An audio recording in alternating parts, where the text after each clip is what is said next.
കണ്ണൂരിൽ കൃത്രിമ അന്തരീക്ഷത്തിൽ അടവെച്ച 31 രാജവെമ്പാല മുട്ടകളിൽ 16 എണ്ണം വിരിഞ്ഞു. വനം വകുപ്പ് വാച്ചറും മാർക്ക് സംഘടനയുടെ ആനിമൽ റെസ്ക്യൂറുമായ ഷാജി ബക്ലത്തിന്റെ സംരക്ഷണയിലാണ് രാജവെമ്പാല മുട്ടകൾ വിരിഞ്ഞത്. ഒരാഴ്ചയ്ക്ക് ശേഷം പാമ്പിൻ കുഞ്ഞുങ്ങളെ അതിന്റെ ആവാസ വ്യവസ്ഥയിലേക്ക് തന്നെ തുറന്നുവിടുമെന്ന് ഷാജി ബക്ലം അറിയിച്ചു.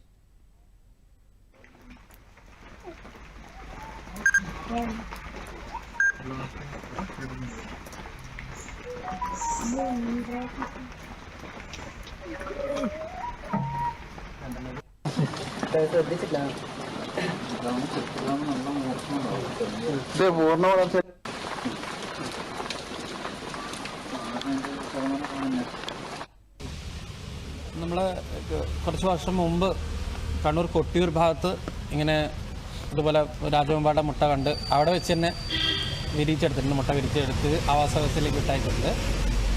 നമ്മുടെ മാർക്ക് എന്ന് പറയുന്ന വന്യജീവി സംരക്ഷണ സംഘടനയുടെ പ്രവർത്തകനായ ഷാജി ബക്കളാണ് ഇപ്പോൾ ഈ കണ്ട രാജവെമ്പാലയുടെ മുട്ട വിരിച്ചെടുത്തത്. ഇത് ഭക്ഷണം കഴിച്ചു തുടങ്ങുന്നത് ഏകദേശം ഒരു മാസം കഴിയും. ഒരു മാസം കഴിഞ്ഞാൽ ഇത് ഭക്ഷണം കഴിച്ചു തുടങ്ങും. അതിനു മുമ്പ് തന്നെ ഇപ്പം ഒരു 2 പ്രാവശ്യം പടം പൊഴിക്കും. ഒരു 5 ദിവസത്തിനകം തന്നെ ആദ്യത്തെ പടം പൊഴിക്കൽ കഴിയും. പിന്നെ രണ്ടാമത്തെ പടം പൊഴിക്കലിന് ശേഷമാണിത് ഭക്ഷണം കഴിച്ചു തുടങ്ങുക. സാധാരണ അങ്ങനെ കണ്ടുവരുന്നത്. തളിപ്പറമ്പ് റേഞ്ച് ഓഫീസറുടെ നിർദ്ദേശപ്രകാരം തൊട്ടടുത്ത ദിവസം തന്നെ ഇതിനെ ആവാസ വ്യവസ്ഥയിലേക്ക് വിട്ടയക്കും.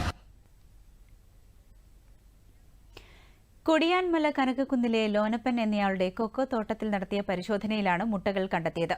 ഉണങ്ങിയ മുളയുടെ ഇലകൾ വിരിച്ചാണ് മുട്ടകൾ അടവെച്ചത്. ആവശ്യത്തിന് തണുപ്പ് ക്രമീകരിക്കാനുള്ള സംവിധാനവും ഒരുക്കി.